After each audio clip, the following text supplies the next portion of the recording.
Welcome to another Ultimate Guide. This time we have the other member of the Rich Mid Gaming crew to join us to talk all about the Inhumans.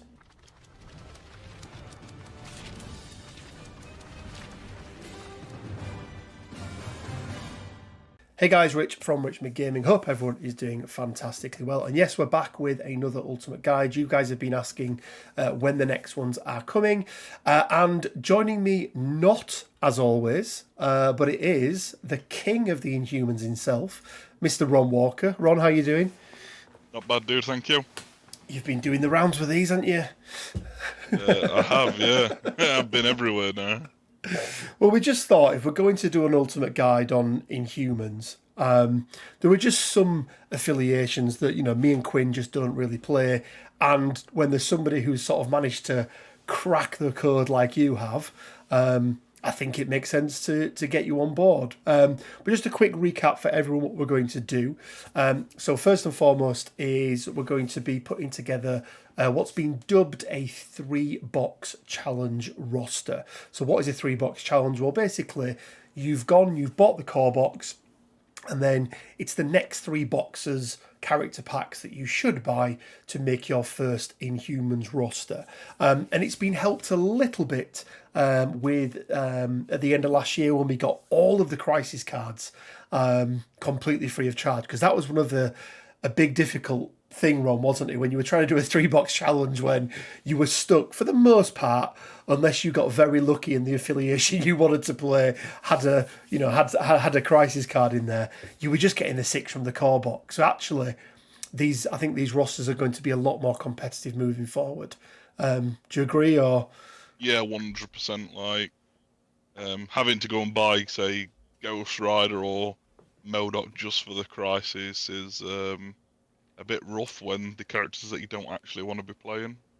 yes, yeah, and I think everyone is in agreement that they much prefer the idea of these cards being released as a single box by themselves, hopefully with a few more thrown in by the when they get around to doing a physical form, and not put in character packs. Fingers crossed that's the way that they do them moving forward. So let's jump over to TTS. And we'll go through what we're going to be looking at. In fact, actually, before we do that, Ron, let's start by just talking about Inhumans in general, because starting out with the sort of main man himself, if you can call him that, Mr. Blackagar Boltagon. Whilst he's got a couple of things that aren't going for him, haven't he? Is that he's a 5 threat, Yep. and he's not the best 5 threat, at least on his healthy side.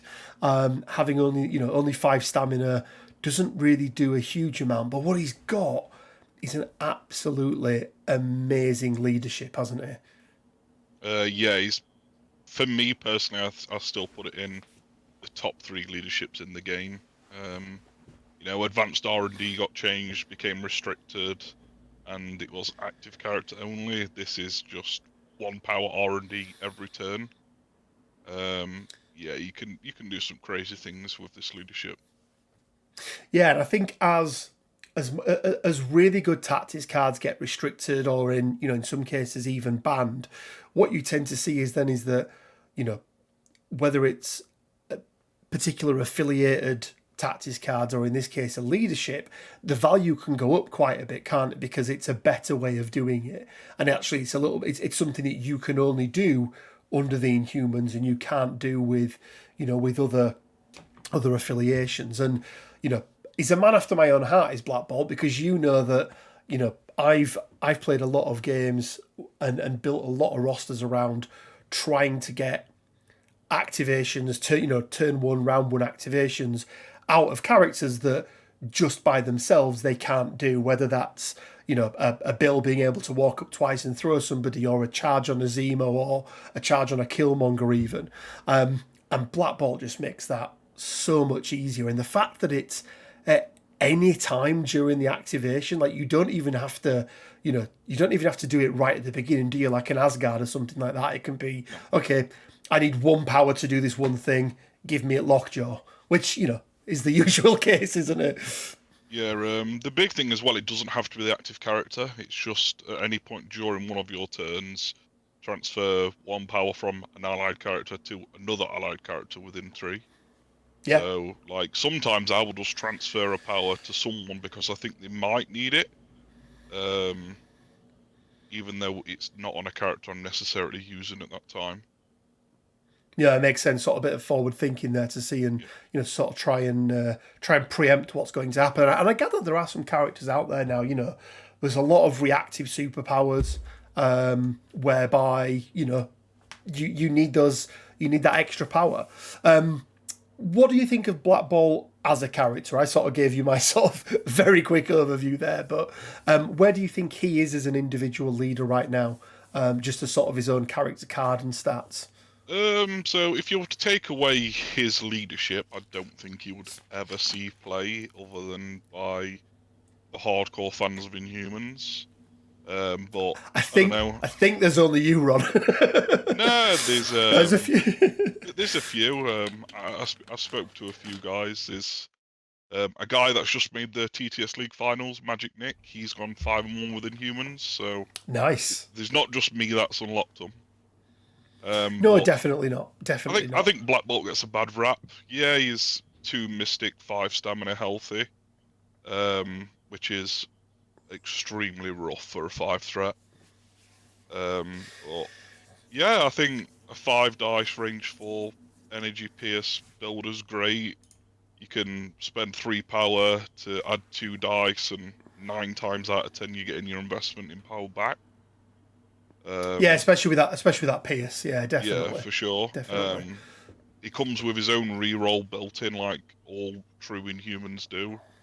And I like how you say all true Inhumans there. If you're married into the family, you ain't getting them, are you? yeah, if you're Ronin or Quicksilver, you don't count. But I don't know. I just think he's always got a bad rep, and I don't think he's bad at all. I think he's just one of those characters that takes a bit more work to get right than other point-and-click 5 threats, like Witch, for example, where you just go, I'll throw out a Hex Bolt, here's a load of conditions, and she's done. Yeah, I think for me, one of the big things is a balancing of that stamina. I'd like to see him as a 7/7, for example. I don't think he necessarily needs more stamina. I just feel like, it's so difficult to score VPs with an injured character. Whether he's got 9 stamina on his back end or not is irrelevant when there's just him and somebody else stood contesting a point. So for me, that's the rough part. And just give this man has mastered like not speaking. Like give the guy a higher mystic defense. Come on, like Yeah. 4s across the board would not be too bad. But hey ho, we are where we are with him. Who knows when we get the Inhumans character pack, which I don't think will be too far away. They seem to be coming up to them.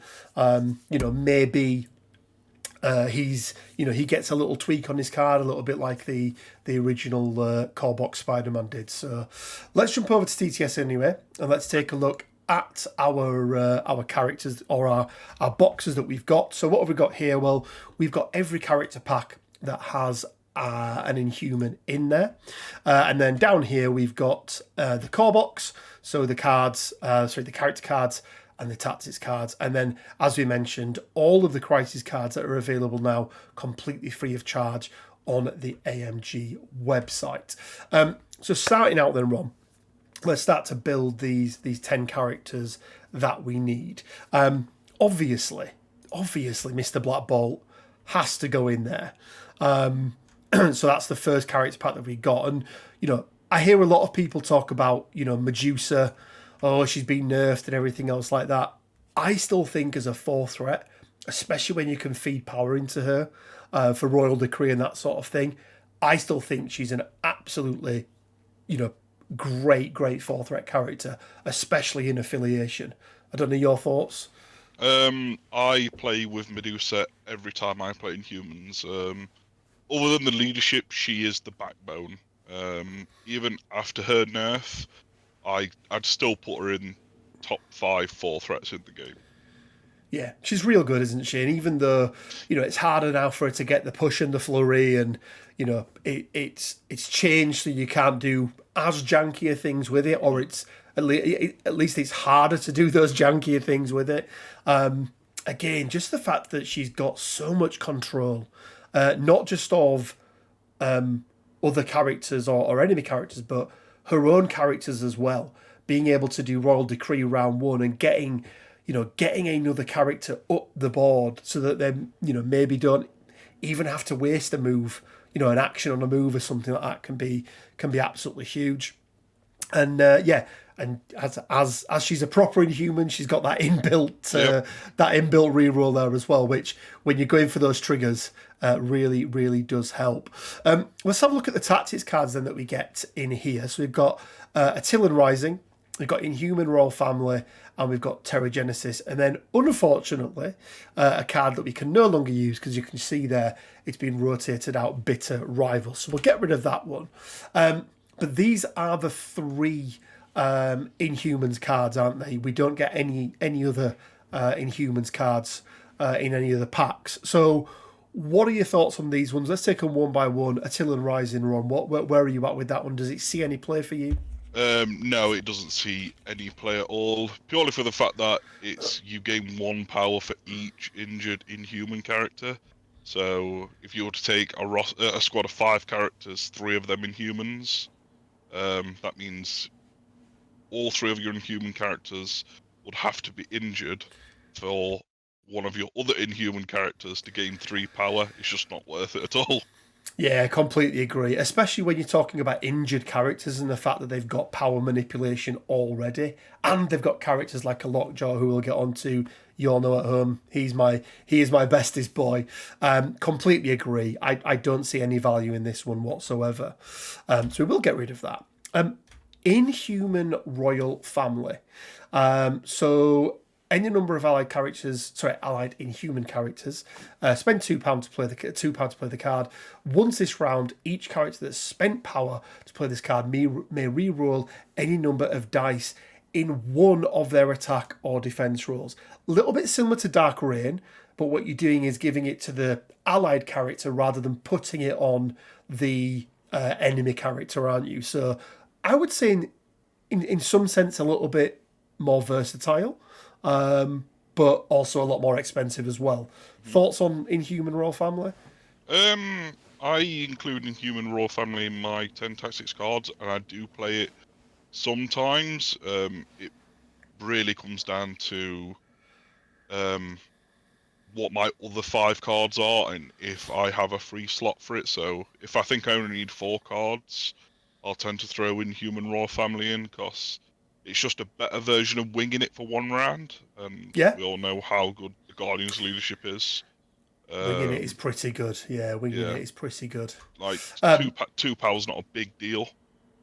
No, not for these guys. And we've got a couple of batteries in here as well, haven't we, that are pretty good at generating power. And then lastly, a tactics card that I think has gone up in value quite significantly after the changes, or let's call it, the crisis change at the end of 2022. Terrigenesis. Any human character may spend 3 power to play this card. Choose an enemy character holding a civilian token within 3 of this character and roll 4 dice. Deal 1 power to each. To the enemy character for each crit, hit, and wild rolled. If the enemy character is dazed or KO'd by this damage, you score 2 VPs. Out of round VPs are very, very rare in this game, aren't they? I think we've only got 4 separate examples of it. Terrigenesis being one, Black Order being another, Interrogate being one, and Usurp the Throne. And I think I'm right in saying they're the only ones. So you could effectively win a game mid-round with this card, right? Mm-hmm. Which is pretty good. And there's a hell of a lot more civilians out there on the board now as well. So thoughts on this one? Does it make... It's obviously never going to be a guaranteed in your squad card, because sometimes there might not be any civilians on the board, but does it make it into your 10? So if there is a civilian, if I'm playing a civilian crisis, this is the first card I always include. Yeah. I think it's just too good to ignore. And how difficult do you find the manipulation of that to actually get the VPs. Because obviously, ideal situation is you leave a character on 1 health, maybe 2 health, and it's a bit more of a roll of a dice. But you'd hope with 1 from 4, you'd be getting at least 1, really, wouldn't you? You'd feel a bit hard done by if you weren't doing 1 damage from 4. Yeah, so I tend to use it on. Sometimes I've used it on characters that have 4 health remaining, and I just hope it happens. But normally I tend to use it when they've got 1 or 2 health left. And if we've learnt anything from Winter Soldier, 4 dice can deal a lot. It So absolutely can. sometimes, Yeah. sometimes this will just win you the game, or make it so you win the game that round rather than winning the game outright there and then. Yeah. So yeah, I always include it in my 10, and if I'm playing a civilian crisis, I auto include it in my squad. I think it makes sense. For 3 power, it's 3 power for 2 VPs. Like, you're taking that any day of the week, aren't you? It's absolutely crazy. Okay, well, let's pop these over here then. Let's go on to the second, what I would call sort of true Inhumans character pack. So CP35, Crystal and Lockjaw. Obviously, all these 4 were released together. I'm assuming, Ron, this goes even in a 3-box challenge, probably even in a true Inhumans roster. Mm-hmm. Both of these characters are making it, right? Crystal and Lockjaw? Crystal 100%, Lockjaw not so much anymore. Oh, unfortunately. You hurt my boy. Yeah, like, I still include him, but I do know of some Inhuman players that don't take him anymore. Okay. Crystal's got a little bit unique, isn't she, in that she can consistently do 3 attacks per round, which, there are some characters that can do it with flurries and whatever else, but being able to consistently do that, and the fact that those 3 attacks are generating 3 power per round, means that it's pretty much a guarantee, isn't it, that you're going to be able to do these attacks, unless you pick something up or whatever. How do you find her? How often is she making it into your sort of squad? Is she a backbone of it, or not too much? It really depends when it comes to the other Inhuman affiliated characters that aren't Black Bolt and Medusa.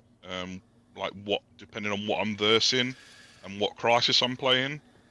So normally I'm in a 50-50 toss-up between Crystal and Miss Marvel on who I include.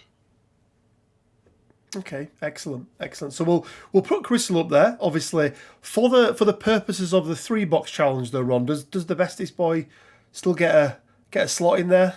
Does he make it? Even without the 3-box, he still makes it in my roster. I can't not play Inhumans without him. That's what I like to hear, because he is the Bestest Boy, and it's like he was designed almost, wasn't it, to be that battery character.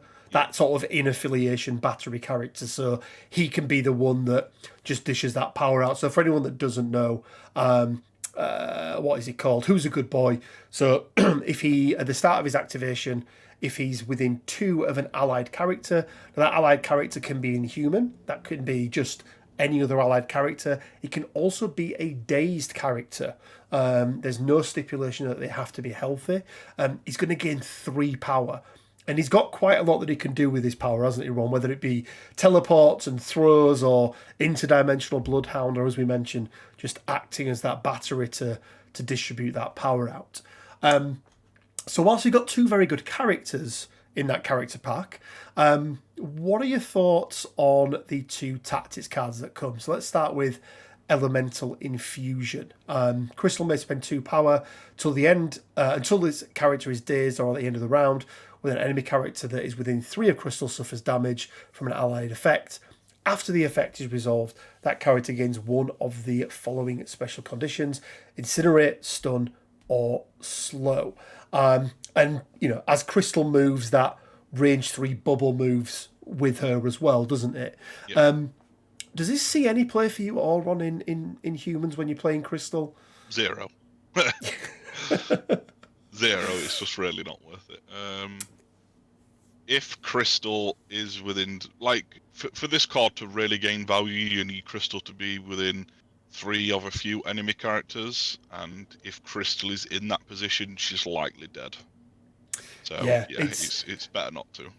It's a shame, isn't it, that it doesn't act a little bit like Magneto's magnetic refraction, Yeah. whereby it stays up even once she's dazed, because all it does is put a massive target on her back, doesn't it? And it's like, she's not got the healthiest stat line, 5 stamina and 3s across the board, okay, with a single reroll.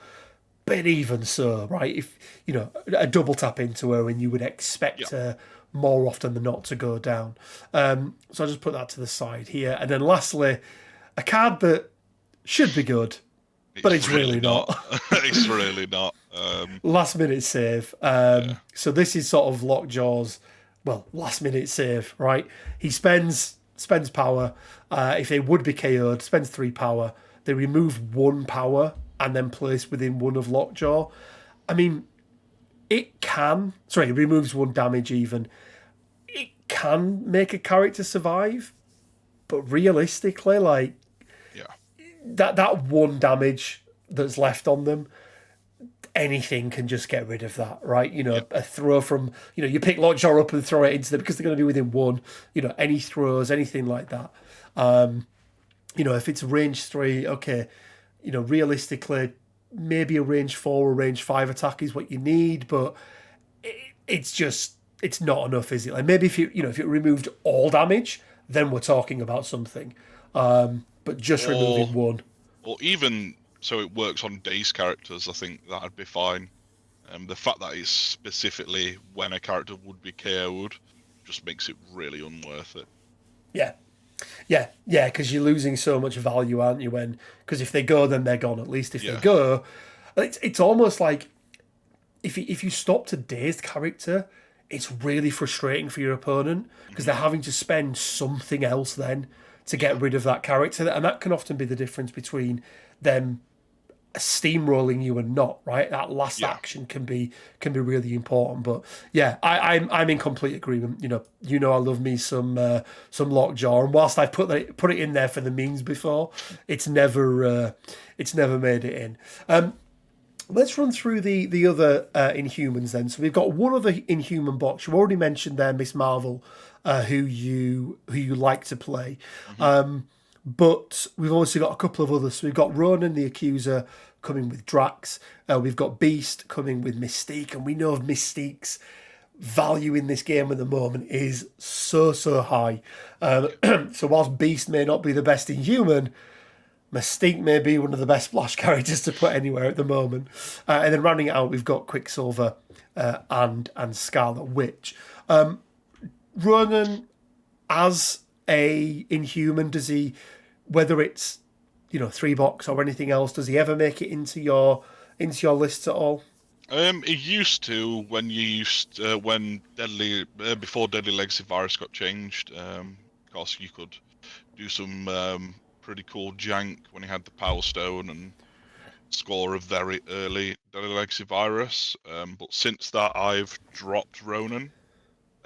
Or with the new releases and the current state that the meta is in, with Rhino and Juggernaut and Hulks being everywhere, I think I've personally already put Ronan back into my roster, just as a pure anti-size 4 character.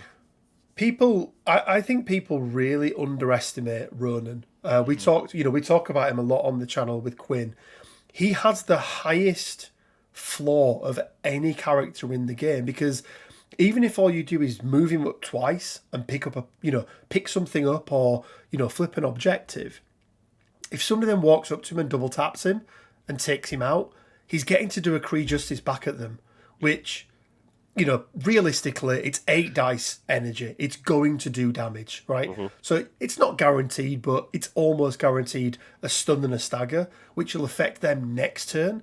And the explosive as well, and the fact that it can dish out a judgment, and the fact that he gets a short advance, which can really mess things up as well. So, yeah, and the control, a throw on his builder, a push on his universal weapon, and a shock. So Yeah, I think he's very, very good.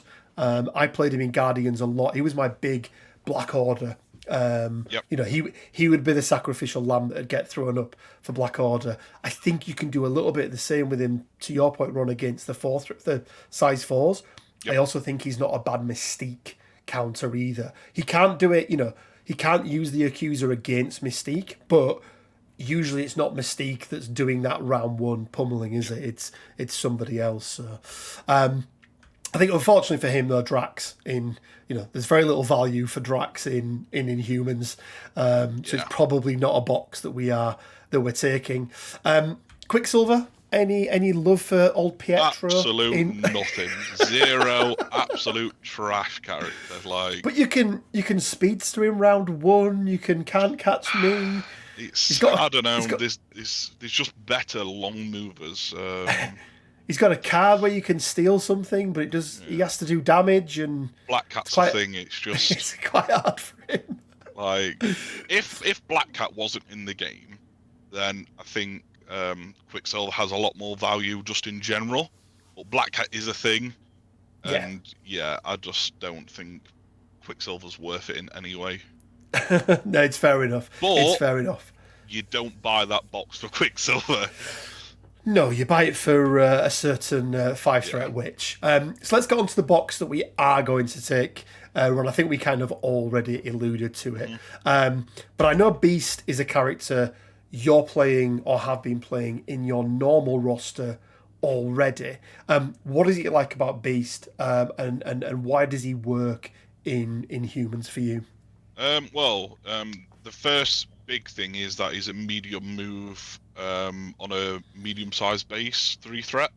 So it really enables eyes on the prize plays round one. So it can be a side hammer or a home scroll, and he'd still have a move after he's picked it up. His big thing is the fact that in fairness, that is the big thing about him. Is the fact that he's a medium base and a medium move. Yeah. How do you find that ambush on his acrobatic strike? Because absolutely hate it. Yeah, because it's a weird one, isn't it? Because it's a trigger, but it's a must. Yeah. So there's going to be times where you need it and don't get it, and there's going to be times where you don't want it and get it. Which I imagine is quite, we talk a lot about how, especially at a competitive level, consistency is key, doing things that are guaranteed and not relying on a roll here and a roll there and a trigger there. That's how you win tournaments. You don't win tournaments by rolling dice and getting lucky. You can do it that way. I've done it that way. But to consistently do it, you need to be doing these repetitive things. So, and his power generation is pretty good as well, right? Yep. With that, he's a nice little with the battery. Failures. So okay, relatively tanky. He's pretty good beast. The only time I don't play him is like into Guardians or Convocation or something like. Yeah. If I'm against Avengers and Sam and Steve and all them guys without Iron Man's looking across from me, Beast goes in. Well, yeah, that four physical's very nice. That 2 energy is brutal. Yeah, it's rough. It's I think they, again, I get there's got to be balance, but yeah, that's brutal.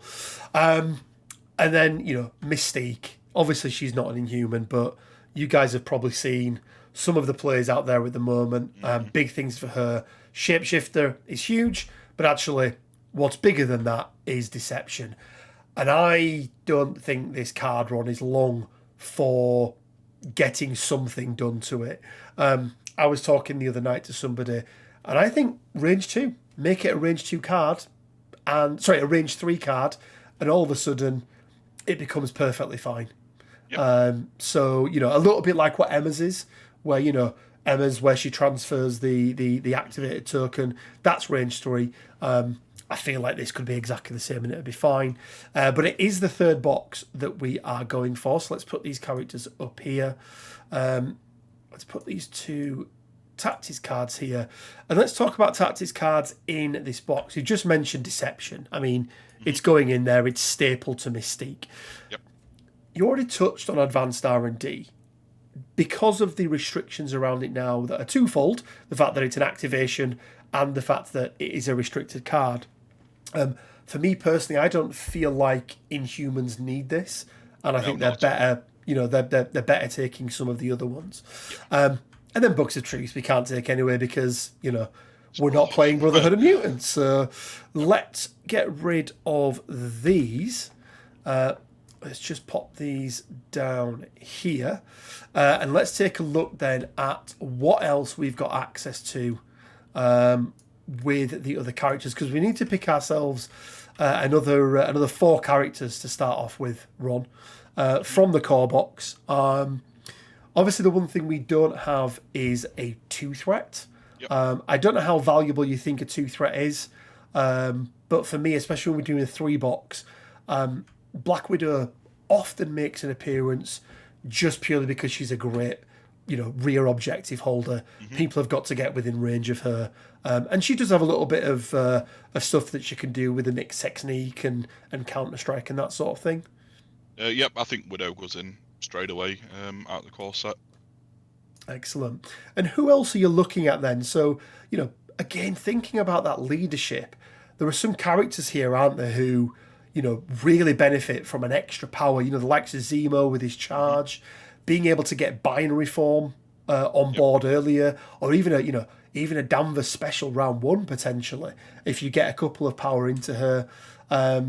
Spider-Man, OG Spider-Man doesn't mind it with that, with his web line as well, being able to pull somebody in. Who are you sort of leaning towards as the other characters? Well, Zemo was the first one. What's better than reason, one reroll? he is the reason you buy the core set. Easily the best character in there. Then, for me personally, I would go Danvers for early binary form. She consistently gets her power back, so she's all good. She's also bringing some nice energy attacks, isn't she? If you're not taking Crystal as well, and there are some, anything with Incinerate, demons or anything like that. She's just, having a character that doesn't care about it can be really nice as well, can't it? Yeah, and then the last pick, it's a toss up for me between Doc Ock and Iron Man. So I'd lean probably more towards Doc Ock. As he works a little bit like a battery, he has a throw, and arm lasers is pretty nasty. Whereas Iron Man just basically needs power for Friday AI, and you kind of need his tactic cards, I think, to get the most value out of him, whereas Doc Ock doesn't need that. Yeah, and Ricochet Blast is another medium base mid mover. Medium base mid mover, absolutely. With a pretty good defensive stat line, 4-3-4 for a 3-threat. Scientific hubris. So whenever he rolls dice, so whether it's for flipping a point or whatever it be, he's getting it. And the man really likes wilds, doesn't he? He does. Whether it's flurry of arms or whether it's the PS. Well, I think that's looking really, really strong, Ron, from a character perspective, and I think it's a nice curve. We often talk about how, especially with a starter squad, where you haven't, a starter roster even, where you haven't quite honed in, you really need to have a good curve. Majority there sat in 3 and 4 threats. 1 or 2 5 threats maybe. At least 1, no more than 2 threats. And this feels like a really nice curve there of characters that we've got. Let's take a look then at tactics cards. So we've got quite a few to choose from. But this is where we often struggle with the old core boxes. So first of all, we've got our restricted cards. So we've got Disarm, Follow Me, Patch Up, Brace, and Sacrifice that are all included in the core box. My kind of 2 go-to typically within this are Brace and Patch Up. I don't know if you would take anything different or. I always take Brace. But my second is Sacrifice. See, I've seen you take Sacrifice before. What's the thought process and the reason around Sacrifice over a patch up, for example? Well, when you're playing Humans, people tend to ignore Black Bolt as they are absolutely terrified of dazing him. And, being able to sacrifice from Medusa onto Black Bolt, one, it keeps Medusa alive, which is premium. And then Yep. the next premium is they have inadvertently dazed Black Bolt. They've given him a lot of power. They've most likely given you initiative. And yeah, he wakes up, he whispers, you die. It's perfect. No, fair enough. Fair enough. Yeah, and if there's one character on the board, like you say, that you don't, it's still a pain because Hmm. he doesn't he doesn't get to contest points as easily, but those that damage output that he gets is pretty darn good. Let's get rid of some cards that we can't take, and this is where we start to see the struggle here. So Dark Raid has to go, Ricochet Blast has to go, Second Wind. What else leaves us? Cosmic Invigoration, Age of Avengers Ultron, Assemble. and Avengers Assemble. So it leaves us with Mission Objective, Yep. Inspiring Monologue, Trip Up, Heave Ho, Sucker Punch, Sucker, 1-2 Punch, Escort to Safety, and Smash. And we need another 5 there, Ron. I'm going to throw out for a starter for 10. Mission Objective, it just helps, right? Yep. It might not make it into every roster now. I think there's a little less value in it, but I think when you're picking from the cards that you've got, it's probably up there with one of the better ones here. Yep. Any thoughts for you in terms of other cards that we can look at? I think Escort to Safety is quite a safe pick. You can easily transfer power around to give someone 3 power in order to escort to safety someone. Yeah. So yeah, I think Escort to Safety is a great card.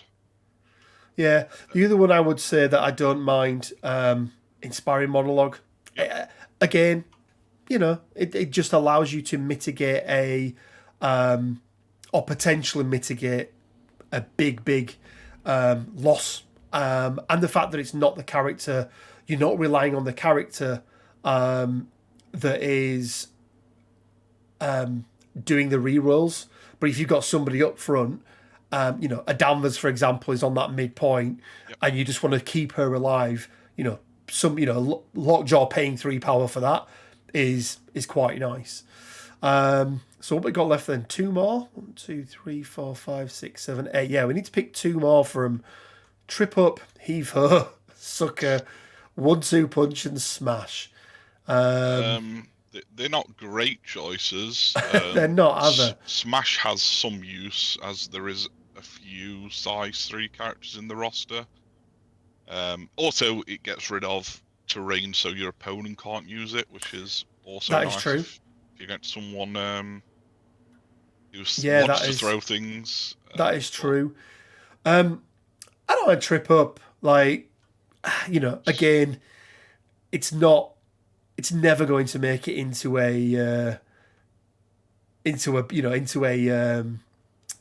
what's the word? Roster. Sort of normal roster. But I think you're right. I think Smash and Trip Up there are probably the best of a bad bunch. Realistically, you ever playing them? Probably not. No. But they exist as cards, so that's fine. Let's talk then about the crisis cards, starting with extracts. So you've got the 10 to choose from now, and as I mentioned, these are completely free to download, so we're not restricted by any character packs or anything like that. What are you looking at from an extraction point, Ron? What's your sort of go-to at the moment for Inhumans? Bearing in mind you don't have access to all of the tech that you would normally take with you. So my current extracts are quite civilian based for Terragenesis. So I play Skrulls and I play Senators, and then Makes sense. My third extract is Hammers. Because everyone loves a hammer. Why not? Why not Spider Infected? Just out of curiosity. I really dislike that your opponent gets to advance them short on the on the fail of the roll, and I think it really puts you in a bad position because your opponent can move your characters outside of 3 of each other, so they can no longer share power. So that's one of the reasons I don't like Spider Infected. No, I completely agree, and we're in agreement there. And that's one of the reasons why I would never play it for especially for Inhumans, because you say that that bubble of three. And it doesn't need to be everyone needs to be within three of one character, but you kind of want to chain your characters, don't you, so that Yeah.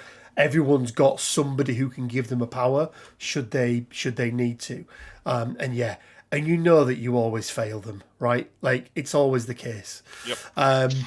And then so let's bob over to the hammers there. Okay, and then lastly for the secures, what's the most important sort of aspect of these for you? One, is it the number of VPs that can be scored? Is it the shape of the map that's important? What is it you're looking for with a secure for an Inhumans roster? Well, me personally, because I like to play my Inhumans quite attrition focused, I tend to focus on attrition secures. So I take demons, I take intrusions, and I take infinity formula. Interesting. Okay, I thought you might have said gamma and sort of get people down the middle for a a crazy ass whisper with black bolt flipped, Yeah. but The problem with gamma, it's a rough 15 when you have to take black bolt as 5, so basically got 10 threat left. yeah. Um, like they can do it. It's I mean it's definitely doable. Um, And I gather the other nice thing as well is that on a B map, for example, with Infinity Formula, if you've got a character that's on the left hand side of the board and you're range one forward mhm. from one point, and then you've got another character that moves forward to be range one forward. I think you can have them within three if one of them's a medium base as well, Yeah, or a large base. So that's it's not a bad map setup either, is it? So and okay, more power for Inhumans is a great thing. So love their power. Yeah. Let's put this into a quick roster on, and then we'll just talk through a couple of different scenarios. Okay, Ron. So here is our 3-box challenge roster. Let's start just from left to right. So we've got Baron Zemo, we've got Beast, got Black Bolt, Black Widow, Captain Marvel, Crystal, Doctor Octopus, Lockjaw, Medusa, and Mystique. I usually talk about how there is usually a core of usually 3 characters in any roster that gets put together that are, at least 2 of them are always there. I'm gonna throw an assumption out here, Ron, and say that you kind of have a core here of, Black Bolt and Medusa at 9 threat, and then a mix of either Beast or Crystal, depending on what the setup is and what it looks like. I suppose, or Lockjaw as well. yep. One of them gets put in there. But let's take, for example, Demons Downtown. So let's assume we get the 19 threat. What does that 19 threat look like for you, in terms of characters that you would go for on this one, and how we've got it set up now? So we've got 10 threat to play with, so we have to include another in affiliation 3 threat. And for Yep. me on this, it would be Crystal, Yep. purely for the fact that Beast with Incinerate is just going to get melted if anyone hits him with an energy attack. Yeah. And Prime Guardians fodder there yeah, if I ever saw it. and because it's an E shape and it's basically straight down the middle, you don't really need the movement shenanigans what Lockjaw brings. Yeah. So my pick would be Crystal. Then we look at the other 7 threat. So my second pick here would be Captain Marvel. Yeah. She's great. She's immune to Incinerate, size 4 throw, energy attacker, all the good stuff. Yeah. And then my final pick would be either Mystique or Zemo, depending on what I was playing against.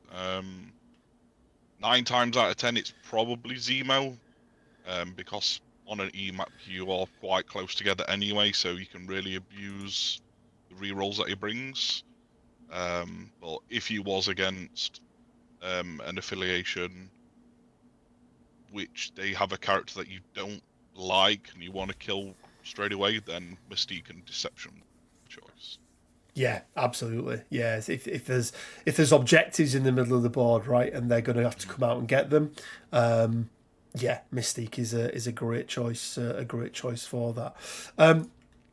Let's have a look then at some of the extract play, because you are a little bit limited. I know you love an eyes on a prize with those big base characters, and obviously it's really good under Inhumans because you're guaranteed to always be able to have that extra power to be able to do that. But let's say a Senator's it's a map that, or a very, very popular map at the moment with the big sort of turn 0 play, turn 1 play, which is, under Mystique's leadership, you take a Hulk, you take a Juggernaut, they can both move and pick something up and be able to get themselves back because they get that power back, so out of harm's way. Or if you go second, basically they move somebody up and you use Mystique to drag them in and get that Senator that they picked up as well. How are you handling that, and what does a Senator's setup look like for you?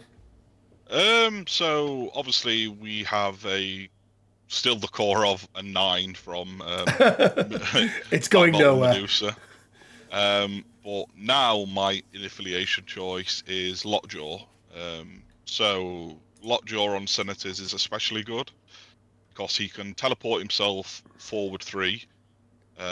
He can then pick up the Senator, and he still has the ability to move away.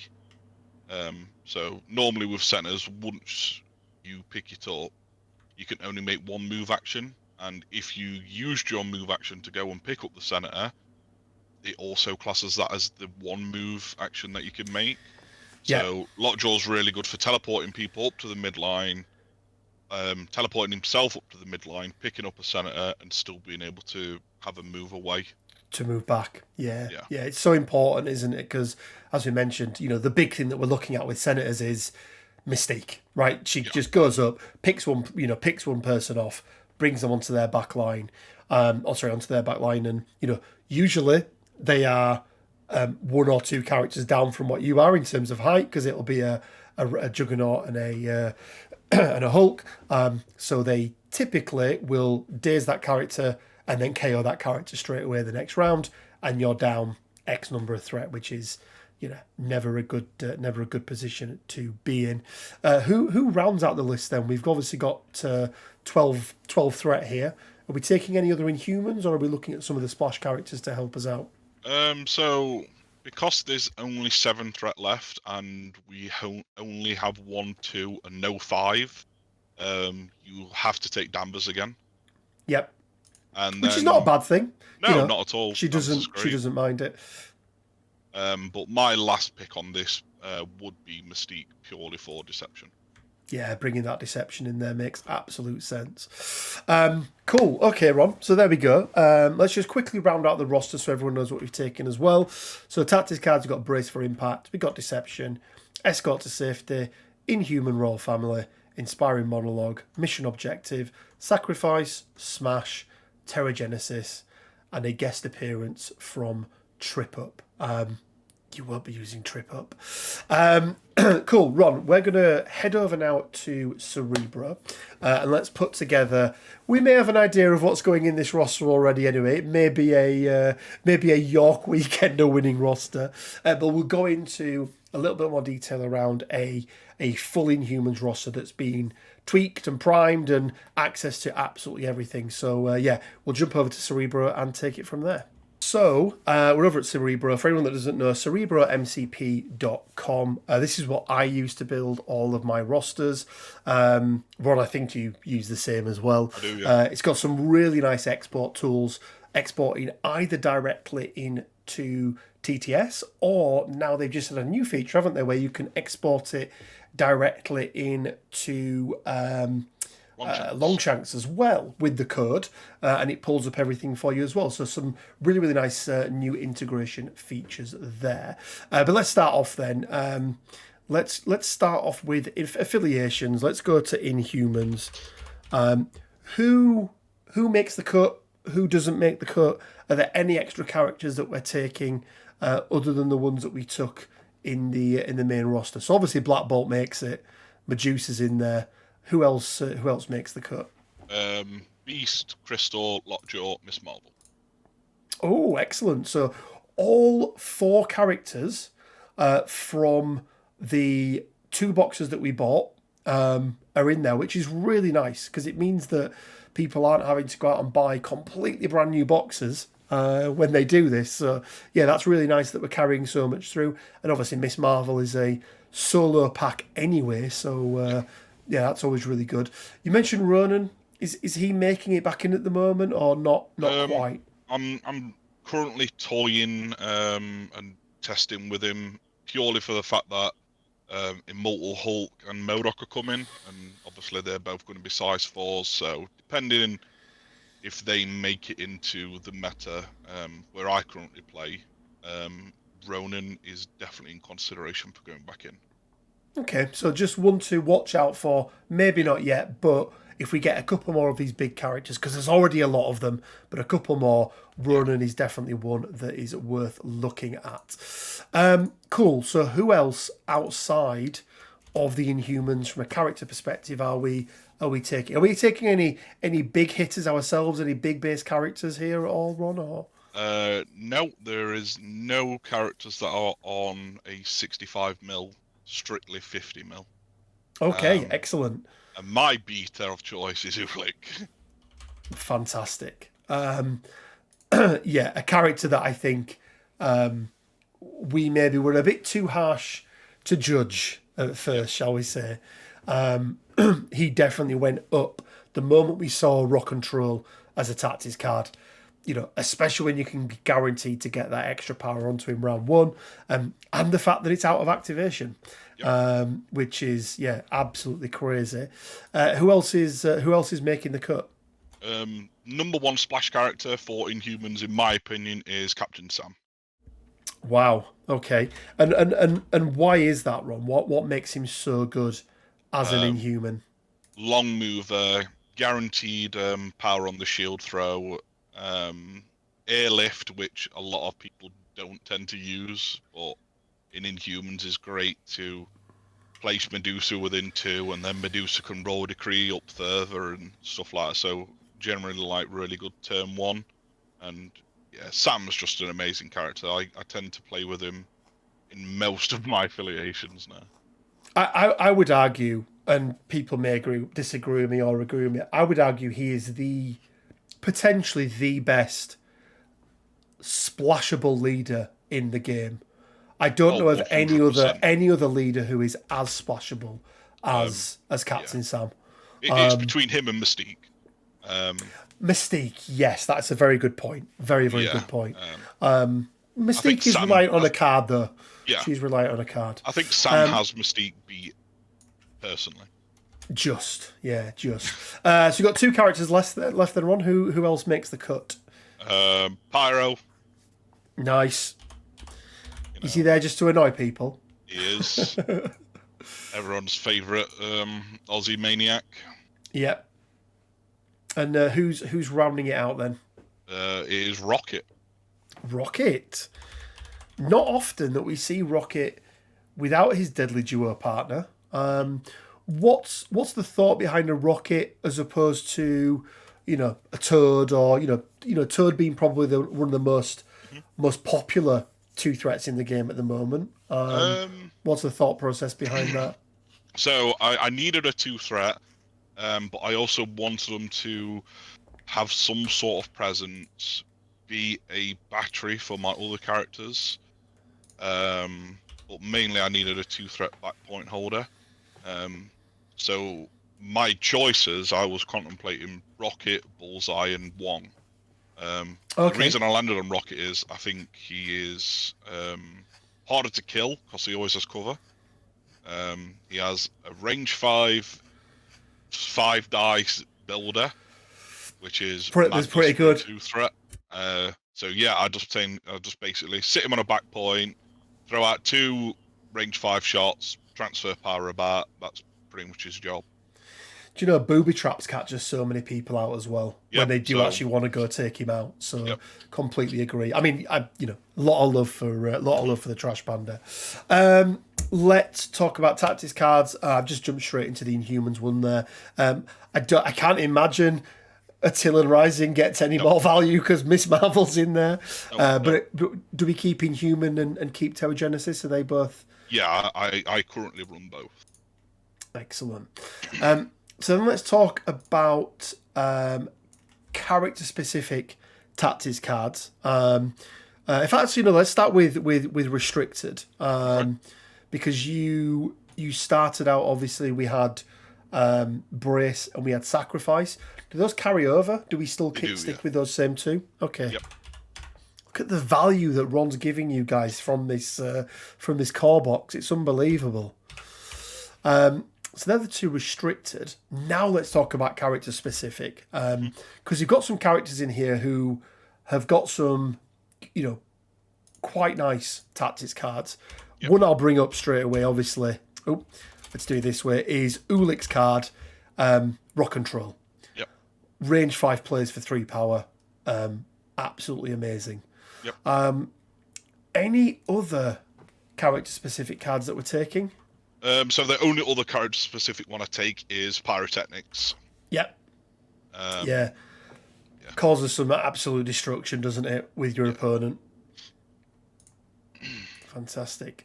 So we're on 6. We've got four slots left there. Can I guess and say that Marked for Death is one of them, Ron? It is. Marked for Death is in every roster I make. And why do you find it to be such a good card? What is it about Marked for Death that just is an auto include for you in any of the rosters that you build? I play against Aaron Collier a lot. And that's literally the reason. Fair enough. This is a Web Warrior's nightmare, this card. Yeah. Well, and some of the characters as well, right? Mystique has become very, very prevalent in the game at the moment. She has stealth. Yep. Less of an annoyance, I would say, other than that one move she's got. But equally, sometimes you want to just take her out, right? Yep. So that she can't do it. So, yeah, completely agree with that one. I do like it. I do have a concern that it is next on the chopping block. Yeah, for I think being made a restricted card. What else are we looking at then, Ron? Oh, number 1 card, Eyes on the Prize. Eyes on the Prize. So for anyone at home that doesn't understand how this works, or indeed how you're using this card, what's the big thing about this, Ron, that makes it so good for Inhumans? So normally Eyes on the Prize plays in other affiliations you'll have to take a character that generates more than 1 power a turn.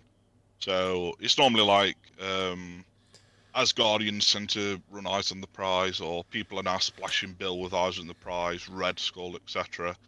But in Humans you have the flexibility of being able to cover 2 extracts.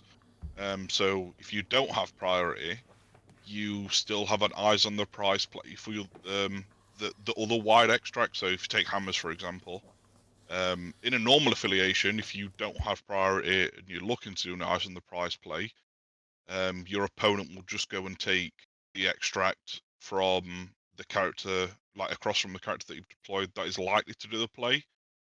Within Humans, that doesn't matter. You have multiple characters that can do it, and you just transfer power to that one, and off they go. Yeah, and I gather you've even got the potential there to be able to get to, using characters like Ulik, for example, on that medium base. He's got, if it was set up right, he could even pick up 2, I believe. Yep, like he could pick up a hammer on the side, come back and pick up another hammer, which could be a play as well. So excellent. So we've got Eyes in the Prize. That leaves us with 2 slots left. What are we looking at? Fallback is my next card. Another card that I think is getting a lot of play now. Mm-hmm. It's definitely one of the more versatile generic cards, because we are moving away, I think, from generic cards in this game, aren't we? Yep. We're getting to a lot more character specific. So yeah, that one makes a lot of sense. And again, it's easier to get power on them.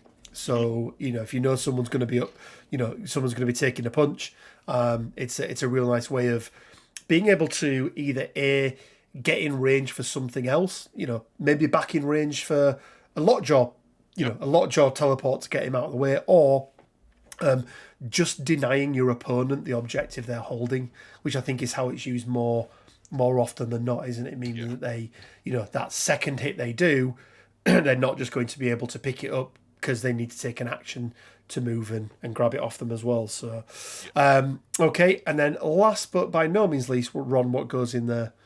Mission objective. Mission objective. Well, talk about cards that pair very well with fallback. That's one that works super good. Okay, let's start then with secures. I mean, we've already gone through the ones that you were going with previously, and the whole lovable thing about the same. Yeah, I was going to say. So we've got. Let's see if I can remember. We've got demons, we've got intrusions, and we've got infinity formula. Yep. And then for the extracts, we had that focus on the civilians plus fear grips. So we go with fear grips, senators, and where are we? Scrolls, and that rounds it out. Excellent. Well, what we'll do, we'll take this, we'll put it into TTS quickly. I'll just show you guys because it is worth seeing. So once we've saved it, we go back into the roster here, scroll down to the bottom, which you guys can't see. Let me just do this for you guys a second. Go to export roster, click on MCP codes, click copy, and then we take it back over to TTS and we just put it straight into a roster. So we'll jump back over to TTS and we'll quickly run through this roster, and then we'll be on our way.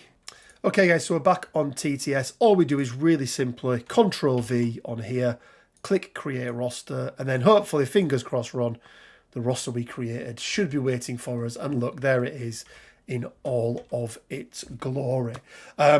So just to run down Ron's roster, from left to right again, we've got Beast, we've got Black Bolt, Captain America, Crystal, Lockjaw, Medusa, Ms. Marvel, Pyro, Rocket Raccoon, Ulik.